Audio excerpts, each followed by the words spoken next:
75 वर्ष तक राज करने वाली कांग्रेस ने कश्मीर के इतिहास को कभी नहीं समझा, ना ये समझा कि कश्मीर का धार्मिक इतिहास क्या है। इसी कश्मीर में आप देखिए,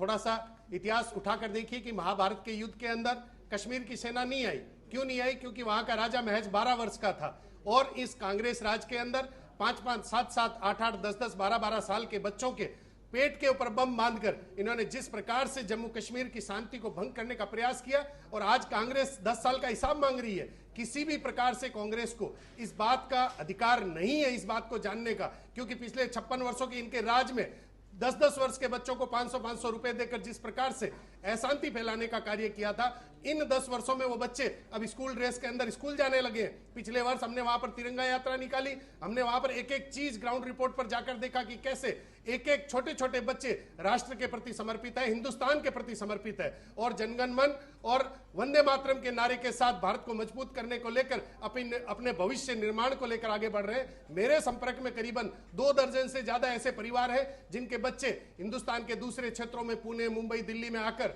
वहां पर पढ़ लिख कर अब वहां पर नौकरी लग चुके हैं और अपने परिवारों को यहां पर लाकर सही तरीके से अपना काम आगे बढ़ा रहे हैं। ये कांग्रेस को कभी नहीं पचेगा और इन्हीं कांग्रेस के इन्हीं मंसूबों की वजह से पाकिस्तान में बैठे आतंकवाद के गढ़ कहे जाने वाले आतंकवादियों के कहीं ना कहीं हौसला अफजाई होती है और फिर उनका बार बार जो है मन बनता है। लेकिन मैं बताना चाहूंगा कि पिछले 10 वर्षों में जिस प्रकार से करारा जवाब भारतीय सेना ने और नरेंद्र मोदी सरकार के नेतृत्व ने दिया है, उसी तरह का बार बार जब जब मुंह उठाएंगे तब तब जवाब मिलेगा और वाकई में घर में घुसकर मारेंगे। कुछ कहना चाह रहे हैं, बताइए सर। गीतू जी, ये वही कांग्रेस है जो अभी लोकसभा चुनाव संपन्न हुए उससे ठीक 1 महीना पहले राग अलापने लग गए कि कुछ बड़ा होने वाला है, हमारी सेना के ऊपर हमला होने वाला है, जम्मू कश्मीर में हमला होने वाला है। कहीं ना कहीं ये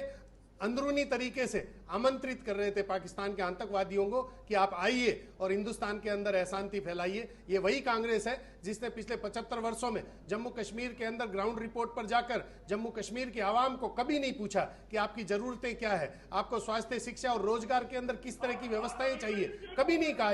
इन्होंने उन तमाम व्यवस्थाओं को लागू रहने दिया। ये वही कांग्रेस है जिस कांग्रेस के अंदर वहां पर जो स्टोन पेल्टर्स थे, जिनको पैसा दिया जाता था, आतंकवाद को पनपाने वालों को ये चार्टर भेजकर मंगवाते थे, दिल्ली बुलाकर प्रधानमंत्री से मनमोहन सिंह जी के कार्यकाल के दौरान में वीवीआईपी ट्रीटमेंट के साथ मनमोहन सिंह जी के साथ खड़े रखते थे। देश की अस्मिता के साथ खिलवाड़ करने वाली ये कांग्रेस पिछले 10 वर्षों के कार्यकाल पर सवाल कभी नहीं उठा सकती। 56 वर्षों में इन्होंने जम्मू कश्मीर की जनता के साथ अमानवीय तरीके से हरकतें की है। वहां की युवा जो पीढ़ी थी, उस पीढ़ी को गर्त में भेजने का काम अगर किसी ने किया है तो वो कांग्रेस ने किया है। पिछले 10 वर्षों में नरेंद्र मोदी सरकार ने सेना के सहयोग से वहां पर शिक्षा, स्वास्थ्य और रोजगार के नए साधन स्थापित किए। इस बात को ये कभी नहीं स्वीकारेंगे। अभी जिस प्रकार से माथुर जी पूछ रहे थे कि सबसे ज्यादा राज किसने किया, ये कभी नहीं कहेंगे कि कांग्रेस ने राज किया, क्योंकि कांग्रेस ने राज नहीं, कांग्रेस ने अपराध को,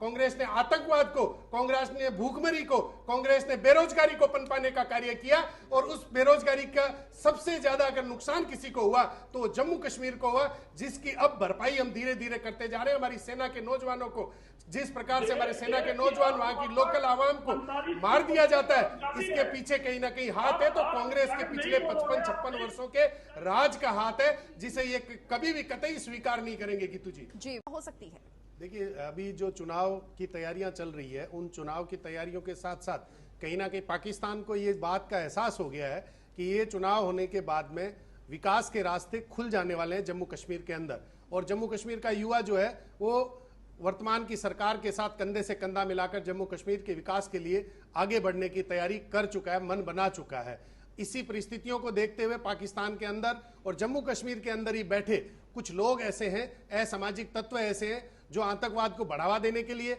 अपराध को बढ़ावा देने के लिए समय समय पर इस तरह के कुप्रयास जो हैं वो करते जा रहे हैं। देखिए, ये घटना कोई 2014 के बाद जो हो रही है, छुटपुट घटनाएं जो हो रही है, कोई पहली बार नहीं हो रही है। मेरे मित्र जो कांग्रेस से हैं, मैं उन्हें बताना चाहूंगा कि पहली बार ये घटना नहीं हो रही है, इससे पहले असंख्य घटनाएं हुई है। लेकिन जिस प्रकार से पिछले 10 वर्षों में हमारी सेना ने, हमारी वर्तमान केंद्र सरकार ने जिस प्रकार से इस पर रोक लगाकर रखी है, इसी से पाकिस्तान बौखलाया हुआ है और यही पाकिस्तान सहन नहीं कर पा रहा है। आज जो हालात को भंग करने का प्रयास पाकिस्तान द्वारा किया जा रहा है वो इस वजह से किया जा रहा है कि कहीं ना कहीं चुनावों में फिर देरी हो और फिर जम्मू कश्मीर के विकास के अंदर रोड़े अटकाने का कार्य जो है वो पाकिस्तान द्वारा और पाकिस्तान में बैठे हुए आतंकवाद के गढ़ कहे जाने वाले आतंकवादियों द्वारा किया जा रहा है। लेकिन सुरेश जी तो ये सवाल उठा रहे हैं, कांग्रेस का प्रतिनिधित्व कर रहे हैं और साफ तौर पर कह रहे हैं सरकार की मंशा नहीं थी, काफी देर कर दी, इतनी जाने जो गई है वो भी क्यों गई?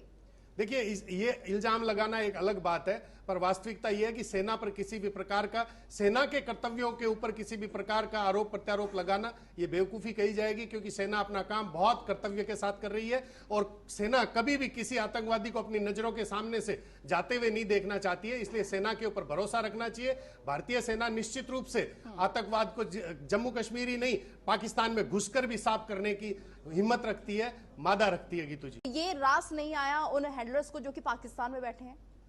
देखिए, पाकिस्तान के आतंकवाद द्वारा जिस प्रकार से जम्मू कश्मीर के युवाओं का